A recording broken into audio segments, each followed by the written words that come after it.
Now, clearly, the government is under pressure because we need income, jobs, financial infusion, and we need to think about investments. But not only is the government under pressure, but the government also needs to manage expectations.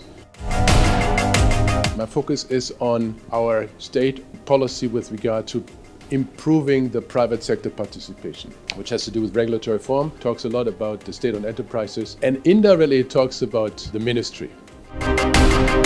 I will quickly talk about the selection methods, and I give you alternative ways to think about selecting sectors that you want to be in, and these will be more market-driven, less intrusive in terms of regulation of how you select sectors. I'm going to give you 3 examples. But essentially, we know from economics that tradables where competitive markets can function efficiently, the state has no role to play. And it is the bureaucratic inefficiency that's associated with government ownership is just too costly for the economy. And you're better off not being there. But there are cases where the state ownership is justified. And the choices there are either between ownership and managing and regulating, or alternatively privatizing and regulating to make sure that there is a fair treatment of both the producer as well as the consumer, because you don't regulate just to protect one side and not the other.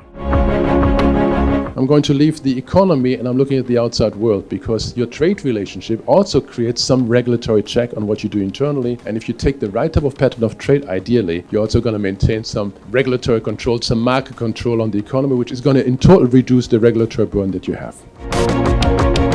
We know that we have all these trade agreements, and there are some more. And we're very proud of this. And we all think that BRIC Plus is going to be fantastic, and One Belt, One Road is going to really promote the Egyptian economy. I don't know. It could be. I have no idea. But I'm asking myself whether when the World Bank says this is a good idea to have so many preferential trade agreements, whether that's actually true. If the purpose is to upgrade the industries, if the purpose is to also reduce in the process regulatory control, you do it by going into competitive specialization, not complementary specialization.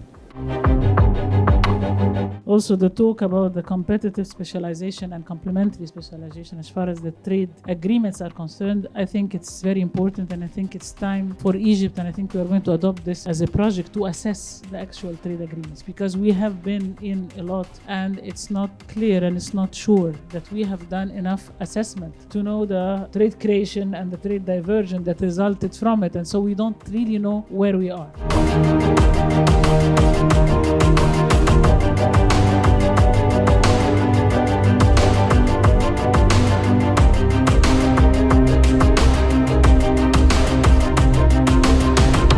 This framework document, you read it, it's fairly general, but you can't blame it to be general because it's actually a framework document. But what you can do is you can actually go a little bit into this analysis of, into the various elements of it, and you can say, let me point out a couple of things which I think would benefit from an external perspective. That's what I try to do.